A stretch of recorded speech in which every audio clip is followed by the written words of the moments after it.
चुनाव, चुनना, किसी चीज को चुनने का मतलब है अलग करना, किसी चीज का पसंद करना, कहना ये बहुत अच्छी चीज है और अपने लिए अलग कर लेना, चुनकर रख लेना।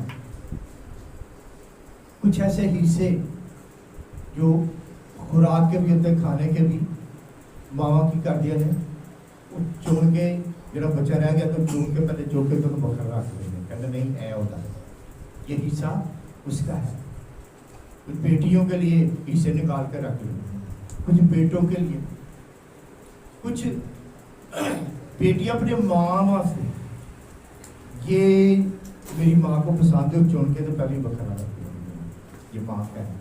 कुछ बाप के लिए अच्छे हिस्से चुनते हैं, अच्छी बात है चुनना और चुनकर फिर अलग कर लेना अच्छे हिस्से।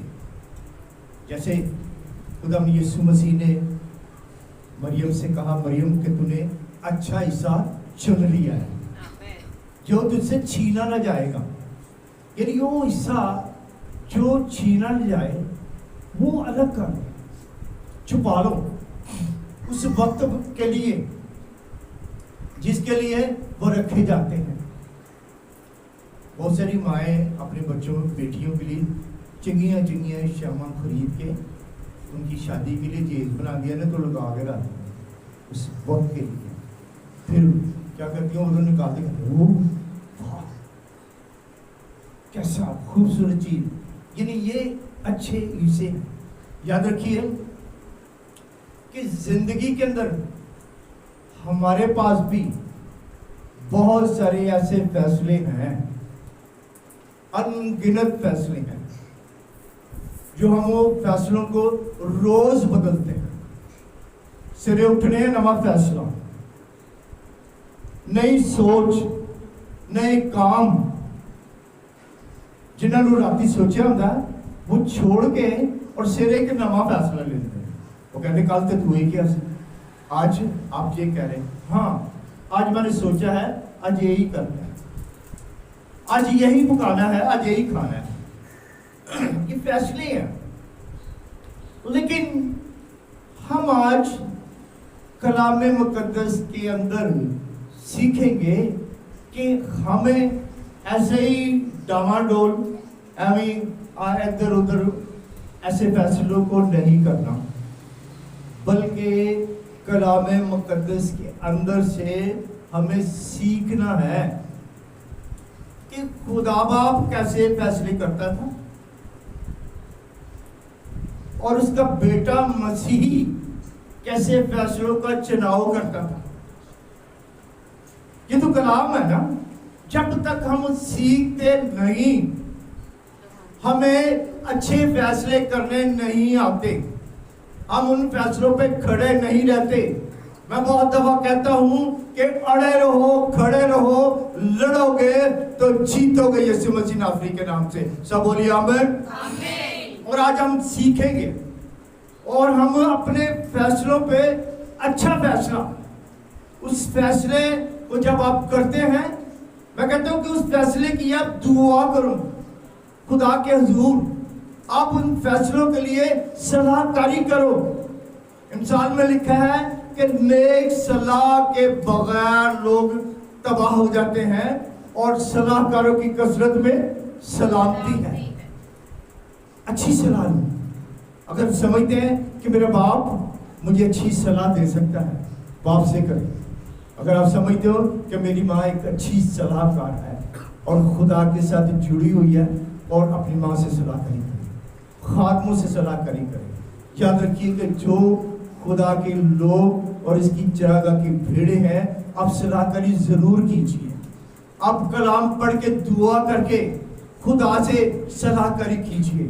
आप उससे पाकरू से सलाह करी कीजिए। वो बोलता है, वो आपसे बातें करता है, वो हमदर्द है। खुदा ने आपको वो रहनुमा बख्शा है, आप उससे सलाहकारी लीजिए। आज हम कलाम मुकद्दस में से यूहन्ना की इंजील और उसके 15 बाब और उसकी 16 और 17 आयत में से हम सीखेंगे कि खुदावंद यीशु मसीह ने जब चुनाव किया हम सब का, तो चुनाव करने के बाद खुदावंद यीशु मसीह ने हमको जो हुक्म दिया वो कलाम मुकद्दस में है ना, वो दर्ज है, वो पढ़े, वो आप सुने, ताकि जो कुछ इसमें लिखा है अत्यार करके अमल करें। आइए सुनिए कलाम मुकद्दस में यूहन्ना की इंजील उसके 15 बाब 16 आयत लिखा है, तुमने मुझे नहीं चुना बल्कि मैंने तुमको चुन लिया।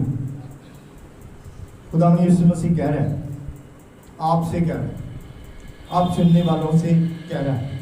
ईमान सुनने से पैदा होता है, सुनना मसीह के कलाम से। जब हम मसीह का कलाम सुनते हैं तो फिर समझ लीजिए कि ये तो मेरे से बात होगी। वो कह रहा वाजिया कलाम के अंदर कह रहा है, तुमने नहीं बल्कि मैंने तुमको चुन लिया और तुमको मुकर्रर भी किया। खुदा यीशु मसीह क्या कह रहा है? चुन लिया और फिर क्या कर दिया? मुकर्रर कर देते हैं। आपने बहुत दफा बहुत सारे कामों के लिए आप मुकर्रर कर देते हैं, अपनी बेटियों को कर देते नहीं है, तू ही करना है, कि मैं तेरी जिम्मेदारी लगाती हूं, आप ही करोगे। क्यों जिम्मेदारी दी? पता है ना कि मेरी बेटी ऐसा काम चंगी तरह कर सके, वो हिस्सा उसे दे देते हो कि नहीं। एक बेटी अच्छा खाना बनाना जानती है, माँ कहेगी नहीं यही बनाएगी। एक बेटी घर को संवारना, उसकी डेकोरेशन करने के अंदर महारत रखती, कहेगी नहीं यही करेगी कि नहीं, और वो वही करेगी क्योंकि जो माहिर है उस्ताद है। कुछ लोग जॉब करना, पैसा कमाना जानते हैं बच्चे, तो क्या होता है वो मुकर्रर हो जाते हैं, कहते नहीं ये सब कुछ ये। यहाँ भी खुदावन हमें सिखा रहा है और कह रहा है चुनिया वे तुहानू, और साथ क्या कर दिया है? मुकर्रर किया है। मुकर्रर करने के बाद मुकर्रर इसलिए किया जाता है कि जिम्मेदारी दी जाती है कि आपने ये काम करना है। अब कलाम मुकद्दस में जो खुदावन यीशु मसीह ने हमें काम दिया वो यहां पर लिखा है कि जाकर फल लाओ। एक बड़ी सादा तालीम जो बड़ी आसानी से समझ आ सकती है। खुदावन यीशु मसीह ने चुनने के बाद, मुकर्रर करने के बाद जो पहला हुक्म दिया वो क्या दिया? कि जाकर फल लाओ। अब सोचेंगे देखते तो केड़ा फल लिया, यहां कौन से फल की बात हो रही है? यहां उन 9 फलों की बात हो रही है। रूह के फल, रूह के फल 9 फल है। सबसे पहला जो फल है वो है मोहब्बत। पहला फल जो है मोहब्बत की लेके आनी है, मोहब्बत, प्यार लेकर आना है। जाओ लेकर आओ, लोगों की मोहब्बत लेकर आओ, लोगों का प्यार लेकर आओ, रिश्तेदारों का प्यार लेकर आओ, हमसायों का प्यार लेकर आओ, कलीसिया का प्यार लेकर आओ, खानदानों का, रिश्ते नातों सबका आप प्यार लेकर आओ। ये यहाँ पर बड़ी सादा तालीम है। किसी लेके किया आ रहे हैं, कहीं ऐसा तो नहीं हम फल की जगह नफरत लेकर आ रहे हैं, लड़ाइयां लेकर आ रहे हैं, बिदते लेकर आ रहे हैं, झगड़े लेकर आ रहे हैं, नाकामियां लेकर आ रहे हैं, नाफरमानियां लेकर आ रहे हैं, बदी लेकर आ रहे हैं, की लेके आ रहे हैं। लेकिन कलाम हमें सिखा रहा है कि जाना क्या है। कई बार जाते ने झगड़े मुल लेके आ जाते हैं, झगड़े, बच्चे भी जाते हैं जब झगड़े लेकर आ जाते हैं। लेकिन जब हम कलाम को पढ़ते, जब हम कलाम को सुनते हैं तो फिर हमें पता है कि अपा नहीं, हमें ये नहीं लेना, झगड़ा नहीं मोल लेना, नाराजगी मोल नहीं हमने लेनी। जब नाराजगी आती तो फिर ब्लड प्रेशर आ जाता है, फिर ब्लड प्रेशर हाई हो जाता है, और जब ब्लड प्रेशर हाई हो जाता है तो फिर एक और चीज, बीमारी, शुगर, अलामतें, ऐसी बहुत सारी चीजें, ये जड़ है, ये जड़ है ना मोहब्बत होने की वजह से। ये ऐसी बीमारियां, ला इलाज बीमारियां बदनों को लग जाती हैं जिनका कोई इलाज ही नहीं होता। इलाज तो है ना कलाम के अंदर। उन्हें कहा जाओ और क्या लेकर आओ, फल लेकर आओ। हालेलुया। और कहता कि तुम्हारा फल कायम रहेगा। यानी एक तो फल आप लेकर आ रहे हो और एक आपके पास फल है ना। अगर आप फल लाओगे तो जो आपके पास फल है, कलाम कह रहा है कि वो कायम रहेगा, वो भी रहेगा। और जब आप फल नहीं लाओगे, आप रूहें नहीं जीतोगे, आप खुदा का कलाम काम नहीं करोगे, आप खुदा के घर में नहीं आओगे। खुदा ने इसलिए इंसान को बनाया कि उसकी हम्द करे। खुदा ऐसे परस्तार ढूंढता है जो रूह और सच्चाई से उसकी प्रस्तुति करे। वो ढूंढ रहा है, इब्ने आदम खोए हुए को ढूंढ रहे और निजात देने के लिए आया है। खुदा ने इसीलिए चुनाव किया है। खुदा ने जब मिस्र की गुलामी के अंदर से इसराइलियों को खुदा निकाल के ले आया और रास्ते के अंदर इसराइलियों के अंदर लड़ाई झगड़े हो गए, बिदतें आ गई, बुड़बड़ाहट आ गई उनकी जिंदगियों के अंदर। तब मैं कलाम मुकद्दस में से आपके लिए कुछ पढ़ना चाहता हूं ताकि हम सीखें कि हुआ क्या उस वक्त, वहां पर हुआ क्या।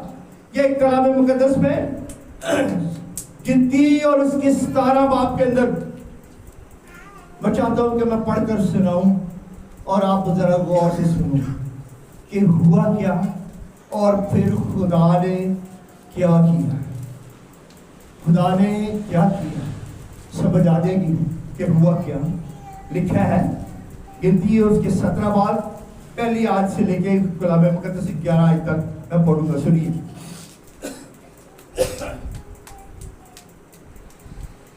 लिखा है, फिर खुदा ने मूसा से कहा,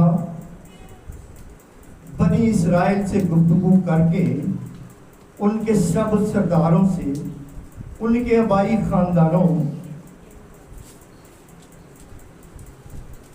के मुताबिक भी खानदान एक लाठी के हिसाब से 12 लाठियां ले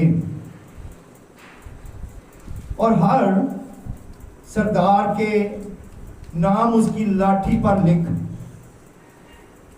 और लावी की लाठी पर हारून का नाम लिखना,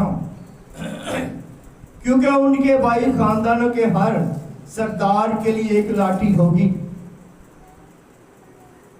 और उनको लेकर ख़ैमा इज्तिमा में शहादत के संदूक के सामने जहां मैं तुमसे मुलाकात करता हूं रख देना। और जिस शख्स को मैं चुनूंगा उसकी लाठी से कलियां फूट निकलेंगी और बनी इस्राएल जो तुम पर कुड़कड़ाते रहते हैं, कुड़कड़ाने में अपने पास से दफा करूंगा। मूसा ने इस्राएल से गुफ्तगू की और उन सब सरदारों ने अपने आबाई खानदानों के मुताबिक 20 सरदार एक लाठी के हिसाब से 12 लाठियां उनको दी और उनकी लाठी भी उनकी लाठियों में थी। और मूसा ने उन लाठियों को शहादत के ख़ैमा में खुदा के हुजूर रखा। और दूसरे दिन जब मूसा शहादत के ख़ैमा में गया तो देखा कि हारून की लाठी में जो लावी के खानदान के नाम की थी। कलियां फूटी हुई, शगुफे लगे हुए, पक्के हुए बादाम लगे हैं। और मूसा उन सब लाठियों को खुदावन के हुजूर से निकाल कर सब बनी इस्राएल के सामने ले गया। और उन्होंने देखा और हर शख्स ने अपनी लाठी ले ली। और खुदावन ने मूसा से कहा कि हारून की लाठी शहादत के संदूक के आगे धर दे, ताकि वो फितनांगेजों के लिए एक निशान के तौर पर रखी रहे। और इस तरह तू उनकी शिकायत जो मेरे खिलाफ होती रहती हैं बंद कर दे, ताकि वो हलाक ना हो। और मूसा ने जैसा खुदावन ने हुक्म दिया था वैसा ही किया। हालेलुया। मूसा ने क्या किया? वैसा ही किया जैसे खुदा ने उसे हुक्म दिया। क्योंकि जब लोग उड़ते हैं, बुड़बुड़ाते हैं, यहाँ मसला ये था कि उन 12 कबीलों के अंदर बुड़बुड़ाहट बुड़बुड़ाना इसलिए था कि 12 कबीले हर कोई कह रहा था कि मैं चुने हैं, मैं चुना हुआ हूं, खुदा ने मुझे इस काम के लिए चुना है। कोई मूसा ही नहीं है, हारून ही नहीं है जो आगे आगे चलते हैं, ये दोनों भाई हैं, ये नहीं है, असी भी हैं, हम भी हैं, हम भी खुदा का काम करते हैं, खिदमत करते हैं। और इसलिए उन दोनों भाइयों से वो नफरत करते थे, वो कुड़ते थे, झगड़ा करते थे। हम भी हैं, लेकिन ये बुड़बुड़ाना और कुड़कुड़ाना जो है खुदावन के हुजूर पहुंचा। आज भी जो लोग खिदमत के दौरान भी घरों के अंदर, रिश्ते नातों के अंदर, मियाँ बीवी घर घराने के अंदर जो कुड़कुड़ाते हैं, जो बुड़बुड़ाते हैं, ऐसा ना समझे कि खुदा उनका बुड़बुड़ाना नहीं सुन रहा, खुदा उनका कुड़ना नहीं सुन रहा, खुदा उनका कुड़ना भी सुन रहा, बुड़बुड़ाना भी सुन रहा। यहाँ भी ऐसे ही था कि खुदा ने जब सुना तो फिर मूसा से कहा, अभी हमने पढ़ा रहेगा, मूसा ने ऐसा ही किया। और मूसा ऐसे करता था, आज भी खुदा जैसे कल करता था, खुदा ऐसे ही आज भी अपने खादमों के वसीले से वैसे ही कलाम करता है।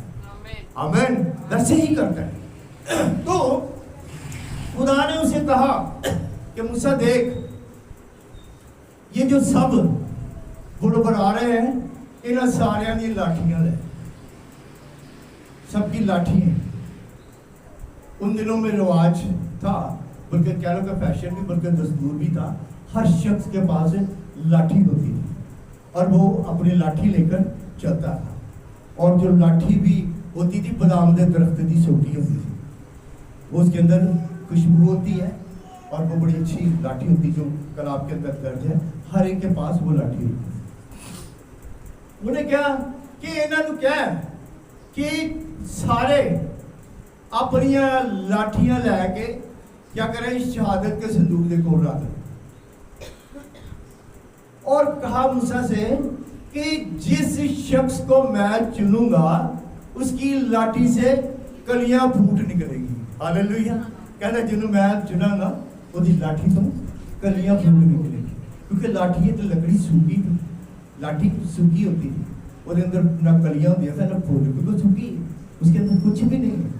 लेकिन क्या खुदावन एक निशान देना चाह रहा था कि जिसको मैं चुनूंगा, यानी खुदा चुनाव करता है।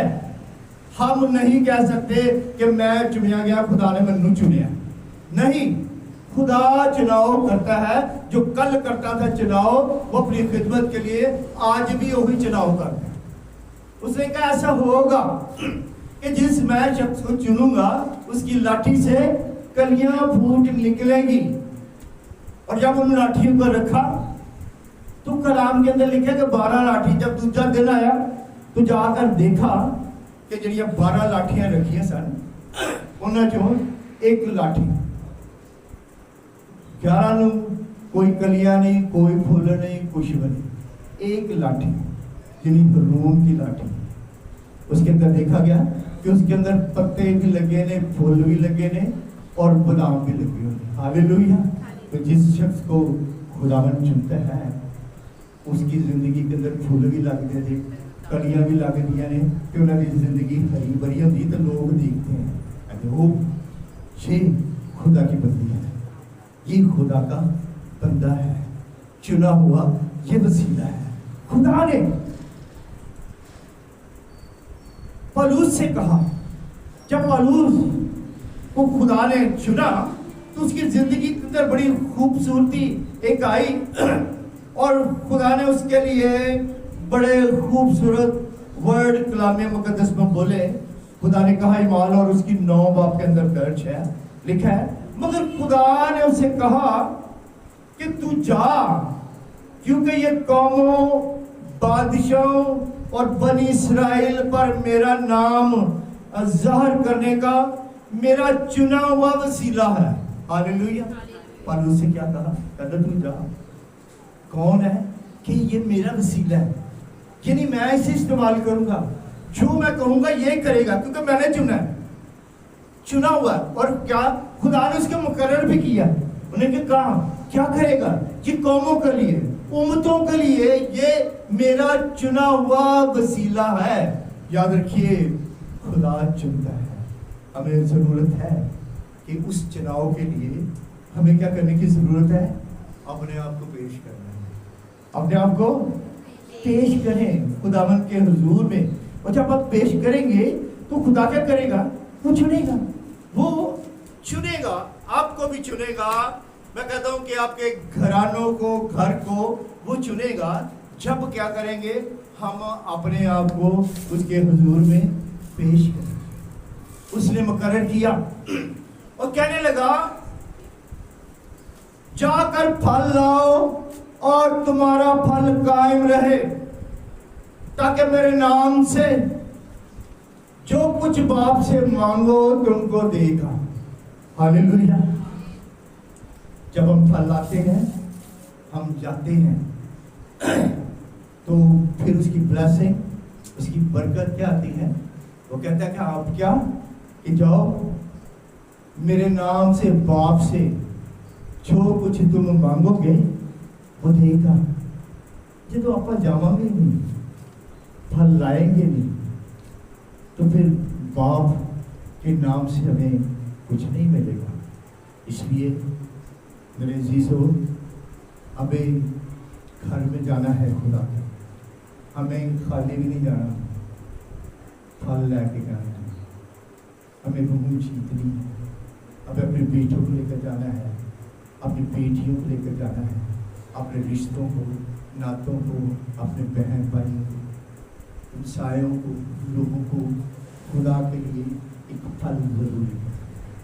कभी जिंदगी में सोचिए, एक तजर्बा करिए कि कितने लोग, कितने फल मैं खुदावन के घर में लेकर गया हूं, क्योंकि मेरा फल काम रहे। अगर हम फल नहीं लाते, अगर मैं तालीम नहीं देता, अगर मैं मुनादी नहीं करता, क्योंकि मैं कहता हूं कि खुदावन ने मुझे चुना है और मुझे मुकर्रर भी किया है, तो फिर मेरा काम है कि मैं फल लाऊं, मैं फल लेके खुदा के घर में जाऊं, इस आस, इस उम्मीद के साथ जाऊं कि खुदा मेरे फलों को भी कायम रखेगा, खुदा मेरी आल औलाद को कायम रखेगा, खुदा मेरे ढेरों को, मेरे पैसे रुपए, मेरे घर को कायम रखेगा, क्योंकि उसके वादा है, उसका वादा है। जहां 2 या 3 मेरे नाम से जमा हो, मैं उनके दरमियान में मौजूद हूं। वो तो भी मौजूद है। जब मैं खुदा का खादम आपके साथ कलाम कर रहा हूं, वो मौजूद है, वो यहां पर मौजूद है। वो अपने फरिश्तों का हवाएं और खुदा के खादमों को आके शोले बनाकर इस्तेमाल करता है इसलिए कि अपने नाम को जलाल देने के लिए। इसलिए आज का कलाम इसीलिए है कि हम जो कौन है, हमें अपनी पहचान करनी है। क्या कि मैं चुना हुआ हूं, मैं मुकर्रर किया हुआ हूं, क्या मैं फल लेकर आता हूं, क्या मेरा फल कायम है, क्या मैं बाप से जो कुछ मांगता हूं मुझे मिलता है। वो लिखा है कि मेरा ये हुक्म है, हुक्म मानना कुर्बानी चढ़ाने से बेहतर है। हालेलुया। मेरी दुआ है कि आप में से जितने भी चुने हुए हो, आप जो मुकर्रर हो, आप जो फल लाते हो, लेकर आते हो, आप मुबारक लोग हो। आप अपने लिए जोरदार कर भी जाइए, जोरदार, क्योंकि आप उसके मुबारक लोग, उसके चरागाह की भेड़े हो, आप मुकद्दसकारों का फिरका हो, हम उसके लोग हैं, उसकी चरागाह की भेड़े हैं। और खुदावन ने हमसे कलाम किया और उसने कहा तुमने नहीं डाले बल्कि मैंने तुमको चुन लिया है। Hallelujah, hallelujah. आइए सब अपनी